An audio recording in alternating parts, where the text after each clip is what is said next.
ह्या स्पर्धा दिनांक 15 ते 17 डिसेंबर या कालावधीमध्ये होणार आहेत. तर आपला संघ 14 तारखेला नांदेडहून आपल्या संघाचं प्रस्थान होणार आहे. 3:30 वाजता रेल्वेने आम्ही प्रवास करणार आहोत. 15 तारखेला तिथं संघ पोहोचेल. 15ला 2 वाजता उद्घाटन होईल आणि स्पर्धेला सुरुवात होईल. जिल्हा परिषदेच्या शाळेच्या विद्यार्थ्यांच्या काही स्पोर्ट्सच्या अडचणी होत्या.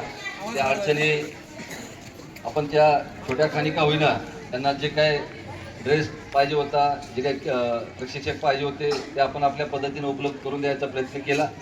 आणि उद्याच्या राज्यस्तरीय स्पर्धेमध्ये या सर्व विद्यार्थ्यांना, त्यांच्या कोचना आणि शिक्षकांना माझ्या पूर्ण सहकार्याच्या वतीनं खूप खूप शुभेच्छा देतो. आणि अशी विद्यार्थ्यांना माझी कळकळीची विनंती करतो की त्यांनी ते बक्षीस जिंकून आणावं. कारण का जिल्हा परिषदेच्या शाळेचे विद्यार्थी जर महाराष्ट्रामध्ये आपलं नाव झालं तर आपल्या भारतचं नाव होईल, विद्यार्थ्याचं नाव होईल, शाळे प्रशालेचं नाव होईल. एवढीच आजच्या प्रसंगी मी गुरुजनांच्या वतीनं, गावकऱ्याच्या वतीनं, विद्यार्थ्याच्या वतीनं, या सर्व बालमित्रांच्या वतीनं मी खूप खूप शुभेच्छा देतो.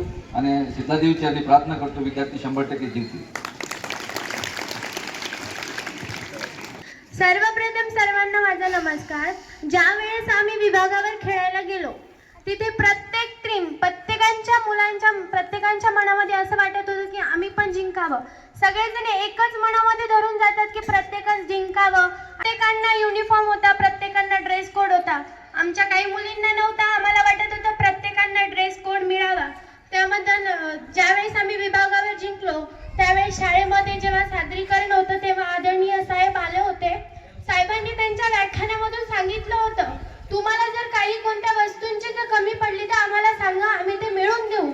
आम्ही त्यांच्याकडे याबाबत मागणी केली होती, आम्हाला काही ड्रेस कोड वगैरे पाहिजेत. त्यांनी न काही विचार करता आम्ही लवकरात लवकर उपलब्ध करून दिले. त्याबद्दल आदरणीय साहेबांच्या मनापासून आभार मानते. आणि कदाचित मला असं वाटतंय पुढे जाण्याकरिता, राज्यस्तरीवर जिंकण्याकरिता त्यांचा आशीर्वाद आमच्या पाठीशी आहे असं मी गृहीत धरून त्यांच्या मनापासून आभार मानते आणि इथंच थांबते.